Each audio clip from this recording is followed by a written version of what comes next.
जैसे ही लक्ष्मी रति को धक्का देती है, उसके सर पर चोट लग जाती है और वो बेहोश होकर गिर जाती है। रति के आसपास पूरा परिवार खड़ा रहता है। डॉक्टर जैसे ही उसे देखकर जाता है, रति को होश आता है। अरे बेटा, तुम दूर क्यों खड़े हो? मेरे पास आओ, मैं तुम्हारी माँ हूँ, कमला। रति के मुंह से लक्ष्मी सारंग की माँ का नाम सुनती है तो हैरान सी रह जाती है। क्या बोला रति बहू?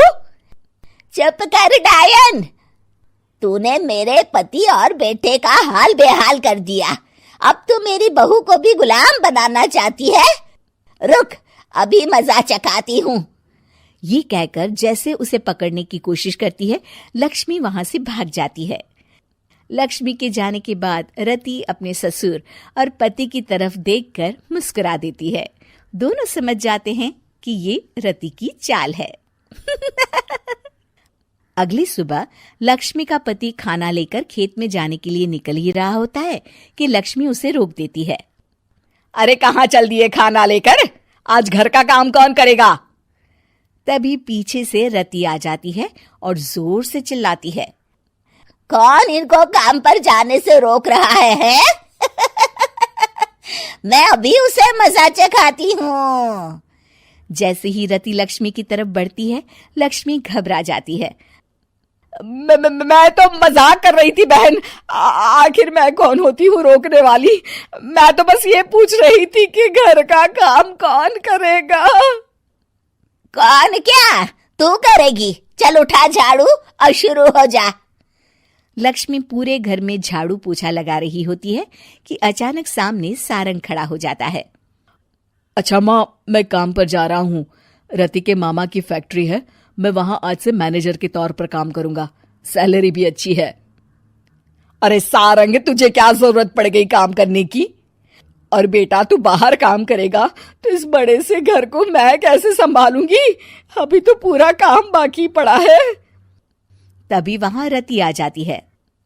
अरे बेटा सारंग, जा, नौकरी पे जा रहा है ना, जा। और हाँ, आते वक्त घर के लिए सब्जियां ले आना। ये लक्ष्मी बैठी बैठी मोटी हो रही है, जरा काम भी तो कर ले। सारंग के जाने के बाद, अच्छा लक्ष्मी, सुन जरा यहाँ।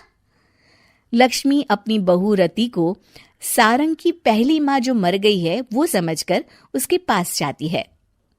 अरे बहन, ऐसा क्या हो गया जो तुम्हें वापस आना पड़ा?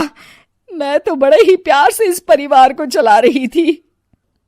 प्यार से तो मैं बहुत साल से तुझे मजा चखाना चाहती थी, लेकिन किसी औरत का शरीर मुझे नहीं मिल रहा था प्रवेश करने के लिए। अब से ना मैं बहू के शरीर में रहूंगी। और हाँ, तूने कोई भी चालाकी दिखाई या मेरे घर के लोगों को परेशान करने की कोशिश की तो तेरा गला दबा दूंगी। लक्ष्मी रति के मुंह से ये सुनकर डर जाती है और शाम को अपने बेटे और पति के सामने जाकर कहती है, तुम दोनों मुझे माफ कर दो। मैं अब तुम दोनों को कभी परेशान नहीं करूंगी। और बहू, तुम मेरी बेटी की तरह हो, बस अब बेटी की तरह ही बनकर रहना। लक्ष्मी उन लोगों को इतना कहकर वहां से चली जाती है और उसके जाने के बाद तीनों एक दूसरे की तरफ देखकर हंस देते हैं।